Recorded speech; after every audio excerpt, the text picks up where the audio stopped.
Hey everybody, what's up? Chad Wesley Smith here, Juggernaut Training Systems. Going to be talking to you today about the best leg training for Jiu-Jitsu, and I'm honored to be joined by three-time IBJJF World Champion at Black Belt, three-time Pan Am Champion, five-time Brazilian National Champion, Otavio Sousa. How you doing, brother? Very good, man. Pleasure to be here with you. Good to see you. Yes. Good to see you.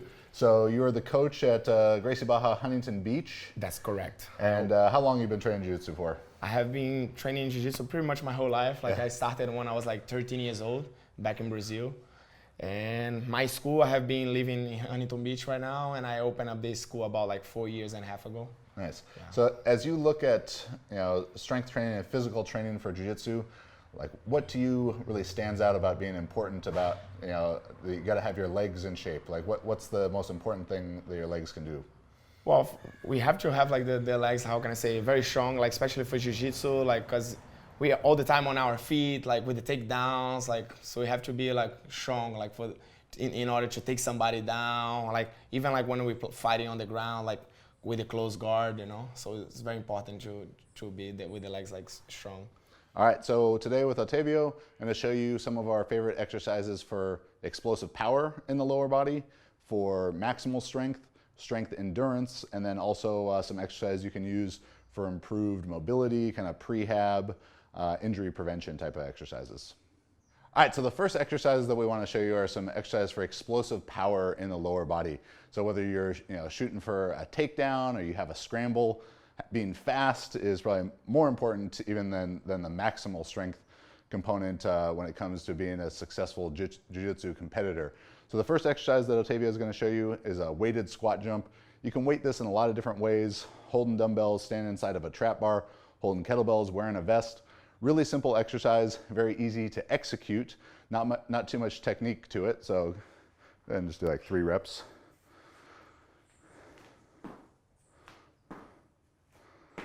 So it's not important that you're necessarily squatting down very deep while you do it. You just want to go from sort of a quarter squat and up, being reactive off of the ground. Using an overly heavy weight isn't necessary, though you can sort of exploit different parts of the force velocity curve using lighter or heavier weights. But just 30 pounds, probably 20 to 50 pounds, 20 to 60 pounds, maybe for bigger guys if you're really strong, will be enough.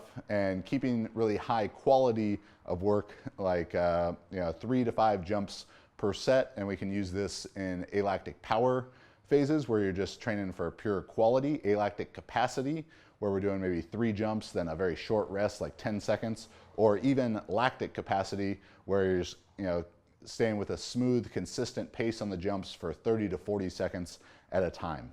The next explosive lower body exercise that we really like for jiu-jitsu competitors, it takes no equipment, are kneeling jumps. And kneeling jumps are great because it teaches you to generate power with just the hip.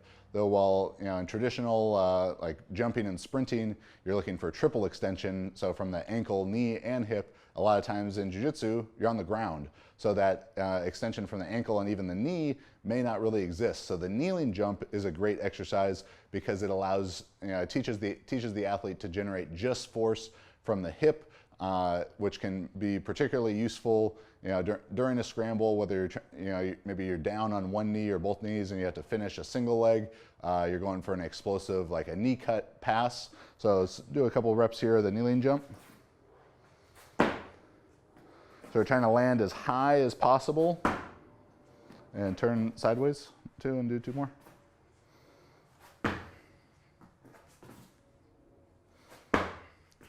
So what Otavio's doing there is perfect. You can add more challenge to this exercise by wearing a weight vest, by having a bar on your back, by holding a kettlebell or a dumbbell in front of you. You can add extra movements to this, like you could go kneeling jump, and as soon as you land, jump again for height, or jump out for distance. You get a kneeling jump into a sprint. Really only limited by your creativity there, but kneeling jump is a very effective exercise for all the reasons we talked about, creating that explosive power from just the hip, and it takes no special equipment and really no room to execute. So great exercise to include for jiu-jitsu competitors. All right, so now that we've developed some explosive power in the lower body, maximal strength is going to be our next objective. And maximal strength is really going to be what drives everything else. It's going to improve explosive power. It's going to improve strength endurance. It's going to help you all around. Now, how strong you need to be, is squatting 500 pounds or 600 pounds going to be helpful for jiu-jitsu? That's sort of a topic for a different day. But when it comes to developing maximal strength in the lower body for jiu-jitsu, the squat, of course, is going to be the best exercise. And if you have access to this, a safety squat bar is really effective, because so many jiu-jitsu competitors have really bad shoulders, and it's maybe too stressful for them to hold the bar on their back in a traditional high bar or low bar back squat, and maybe holding the bar in the front squat is too stressful in the wrist. So if you have access to a safety squat bar, really, really good option, because it's very comfortable on the shoulders to hold. So Otavio is going to do a couple reps here. So there's no external rotation in the shoulder, very comfortable there. He's keeping the weight balanced through his whole foot, squatting to good depth.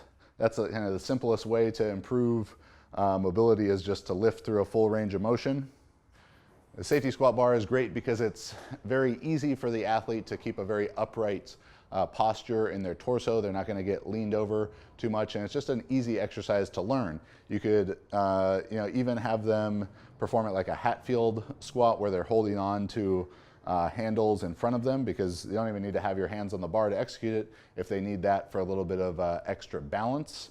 And this is an exercise that you can load up heavy, doing heavy sets of like 3 to 6 reps. Not going to be so important for you to find, to really push your 1 rep max for jiu-jitsu, but training heavier and heavier in the 3 to 6 reps for 3 to 6 rep range for a couple sets per week will improve the maximal strength of the lower body and help improve all those other strength qualities that can help with jiu-jitsu.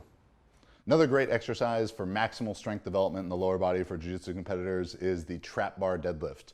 All deadlifting variations are going to be really useful for jiu-jitsu, because there is so much stress and emphasis on powerful hip hinge and hip extension movement pattern.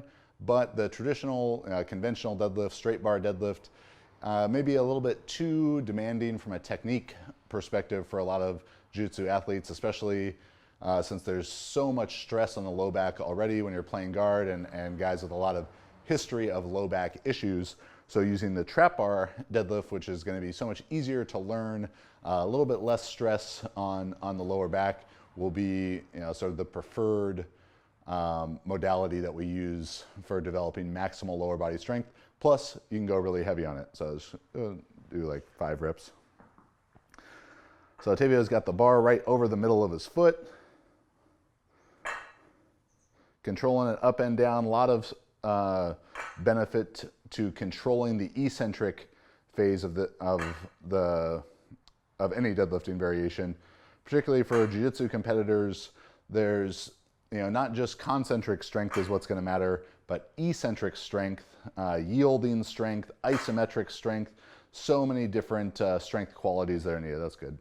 So making sure that you're controlling the eccentric phase of the lift is going to be really important. You might see a lot of really big powerlifters, pull a maximum deadlift and not drop the bar but lower it really quickly. And while that's fine for powerlifting competition, where you only have to do 1 rep, and as long as you're lowering it while keeping your hands on the bar, it's still going to count in competition. For jiu-jitsu, where you have to have so many different types of strength, building the eccentric strength and controlling the weight on the way down is going to be really beneficial. So the trap bar deadlift, whether you have a closed trap bar, an open trap bar like this, low handles, high handles, all good options. Elevating the bar on blocks if that's what's necessary for the athlete to get into a good position. This is a simple, very effective exercise that you can load heavy and get stronger in a highly transferable way to your jiu-jitsu competition. The next strength quality that we're looking to develop for the lower body for jiu-jitsu competitors is strength endurance. So whether you're in a 5, 6, 7, 8, 10, 20-minute match, strength endurance is going to be really important, because at the end of that match, you still have to be able to hold good positions. Whether you're playing top, you're in like a headquarters position, whether you got your feet on your opponent's hips trying to play a good guard, or you still need that, that strength endurance to shoot a takedown with 30 seconds left in the match and get that late win. So developing strength endurance as well as lactic threshold is going to be really important. Now there's a lot of different things that you can do to develop that, whether it's sled dragging, farmers walks, running stadiums, all those are really good options. And the belt squat is one of our favorite exercises to do that as well, because you can train the legs so hard in absence of loading the low back.